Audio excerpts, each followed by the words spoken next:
আসসালামু আলাইকুম বন্ধুরা। এসএস আইটি বাড়ি ইউটিউব চ্যানেলের পক্ষ থেকে আপনাদেরকে স্বাগতম। আজকে যে বিষয়টি দেখাবো তা হচ্ছে আপনি গুগল ওয়েব স্টোরেজ থেকে কিভাবে গুগল অ্যাডসেন্সের আপনার ওয়েবসাইটের এক্সট্রা ইনকাম করবেন সে বিষয়ে বিস্তারিত।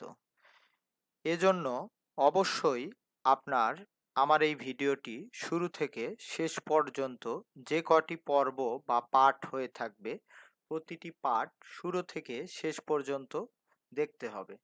তাহলেই আপনি আমাদের মতো একটি গুগল ওয়েব স্টোরেজ তৈরি করে আপনার ওয়েবসাইটের আর্নিং বাড়িয়ে ফেলতে পারবেন। আপনি দেখুন আমাদের গুগল অ্যাডসেন্সের একটি অ্যাকাউন্টের কিছু আর্নিং আপনাদেরকে দেখিয়ে দিলাম। এছাড়াও আপনাদেরকে আমি আমাদের ওয়েবসাইটের যে ড্যাশবোর্ডটি রয়েছে সাইট কিট, এই ড্যাশবোর্ডটি দেখিয়ে দিচ্ছি। দেখুন আমাদের ওয়েবসাইটে 93.7% ভিজিটরই অর্গানিক। তার মানে আমাদের ওয়েবসাইটের ভ্যালু কী পরিমাণ সেটি আপনি আমাদের এই ড্যাশবোর্ড থেকেই বুঝে যাবেন। এরপরে নিচে আসলে আরও কিছু তথ্য দেখতে পাবেন, কোন ধরনের লেখাগুলি আমাদের ওয়েবসাইটে বেশি ভিজিট হচ্ছে এবং ক্লিক আসতেছে সেটি, এবং আমাদের আর্নিং। দেখুন আমাদের earning status day by day বেড়েই চলেছে। অর্থাৎ আমরা আমাদের ওয়েবসাইটে লেখালেখি পাবলিশ করার পাশাপাশি গুগল ওয়েব স্টোরের মাধ্যমে ভিজিটর এবং এক্সট্রা ভালো মানের একটি আর্নিং নিয়ে আসতেছি। তো আজকে আমাদের গুগল ওয়েব স্টোরের প্রথম ভিডিও, এজন্য আপনাদেরকে কাজ শুরু করার পূর্বেই বিভিন্ন রকম তথ্য দিতেছি, এজন্য যে আপনাদের যাতে গুগল ওয়েব স্টোরি সম্পর্কে ভালো একটা ধারণা আসে এবং গুগল ওয়েব স্টোরিজ তৈরি করে কিভাবে আপনি আপনার সাইটে এক্সট্রা আর্নিং বাড়াবেন সে বিষয়ে এ টু জেড আমি জানানোর চেষ্টা করব। এটি আমাদের একটি ওয়েবসাইটের গুগল ওয়েব স্টোরির ড্যাশবোর্ড। দেখুন বিভিন্ন রকম বিষয়ে এখানে গুগল ওয়েব স্টোরি তৈরি করা রয়েছে। ধরুন উদাহরণস্বরূপ আমি এই ওয়েব স্টোরির ইউআরএলটি কপি করে নিলাম এবং আমার কম্পিউটারের স্ক্রিনে গুগলে সার্চ করলাম। সার্চ করলেই দেখতে পাবেন আমাদের ওয়েব স্টোরেজটি প্লে হয়ে গিয়েছে। এখানে দেখুন একটির পর একটি স্টেপ বাই স্টেপ ইমেজ সহকারে বিভিন্ন আর্টিকেল সম্পর্কে লেখা রয়েছে। তো দেখুন অটোমেটিকলি গুগল ওয়েব স্টোরেজটি চলার 5 থেকে 7 নাম্বার পেজে এসে গুগলের অ্যাডটি শো করতেছে। এই যে দেখুন এএডি লেখা। তো এই রকম আপনি চাইলে আপনিও আপনার ওয়েবসাইট থেকে গুগল ওয়েব স্টোরেজ তৈরি করে গুগলের অ্যাড বসিয়ে ভালো মানের একটি আর্নিং করতে পারবেন।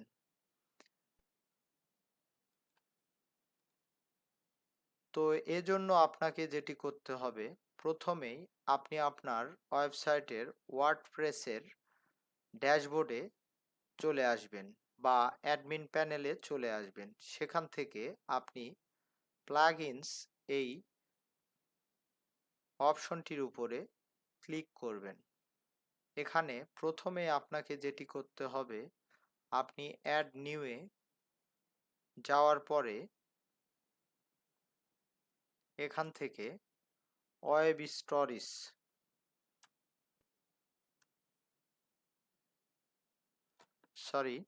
গুগল ওয়েব স্টোরেজ, দেখুন এখানে অটোমেটিকলি চলে এসেছে ওয়েব স্টোরেজ। এটি হচ্ছে বাই গুগল। এই প্লাগইনসটি আপনার ওয়ার্ডপ্রেসের সাইটে আপনি ইনস্টল করে নেবেন। ইনস্টল করে নিলেই আপনার এখানে স্টোরেজ বলে একটি অপশান চলে আসবে।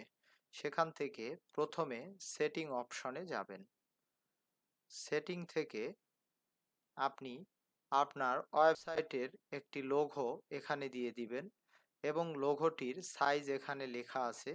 সব কিছু ভালোভাবে দেখে বিস্তারিত আপনি আপনার লোগোটি সেট আপ করে নেবেন।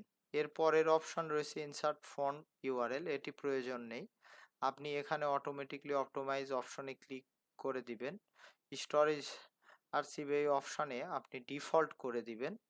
এরপরে মনিটাইজেশন অপশানটিতে আপনি আপনার গুগল অ্যাডসেন্সের যে কোডটি রয়েছে সেই কোডটি দিয়ে আপনি মনিটাইজ করে নেবেন। বেশ, আপনার কাজ শেষ। এখন আপনি ড্যাশবোর্ড অপশনটিতে চলে যাবেন। যাওয়ার আগে আমি বলে রাখি যে গুগল ওয়েব স্টোরেজ তৈরি করার আগে অবশ্যই আপনি কোন ওয়েব স্টোরেজটি তৈরি করবেন এবং কোন কান্ট্রিকে টার্গেট করবেন সে বিষয়ে লক্ষ্য রাখতে হবে। এজন্য আপনাকে যেটি করতে হবে, প্রথমেই গুগল ট্রেন্ডস এই সাইটটিতে আসবেন। আসার পরে এখান থেকে কান্ট্রির জায়গায় আপনি যদি ইউনাইটেড স্টেট কান্ট্রিকে সিলেক্ট করেন, এখানে সিলেক্ট করে দিবেন। দেওয়ার পরে আপনি ট্রেন্ডিং সার্চেস এই অপশানটিতে আসবেন। আসার পরে দেখতে পাবেন যে প্রতিদিন এখানে কি টপিকগুলি ভাইরাল হচ্ছে এবং এই কান্ট্রিতে সবচাইতে বেশি সার্চ পড়তেছে সে বিষয়টি আপনি পছন্দ মতো একটি টপিককে বাছাই করে নেবেন। ধরুন আমি এখানে পাওয়ার বাল এই টপিকটিতে 1 মিলিয়ন সার্চ পড়েছে একদিনে। তো তাহলে বুঝতেই পারতেছেন, আপনি যদি এই বিষয়ে একটি গুগল ওয়েব স্টোরেজ তৈরি করেন তাহলে কি পরিমাণ আপনার ওয়েব স্টোরেজটি যদি ইন্ডেক্স হয়, সার্চ পড়বে এবং ভালো মানের আর্নিং আসবে সেটি আর বলার প্রয়োজন নেই। তো এভাবে আপনি প্রথমেই টপিক বাছাই করার আগে গুগল এই সার্চ ট্রেন্ডিং থেকে আপনার টপিকটি সিলেক্ট করে নেবেন।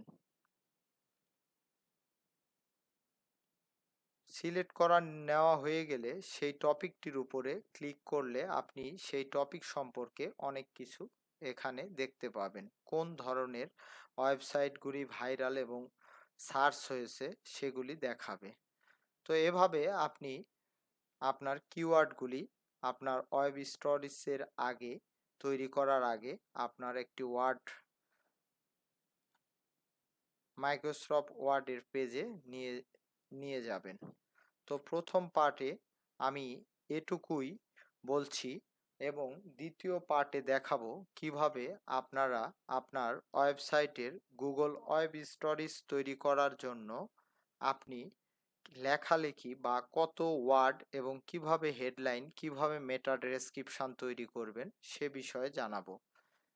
সে পর্যন্ত ভালোই থাকবেন এবং দ্বিতীয় ধাপ অর্থাৎ পার্ট 2 দেখতে আগ্রহী হলে অবশ্যই ভিডিওটির কমেন্ট বক্সে জানিয়ে দিন।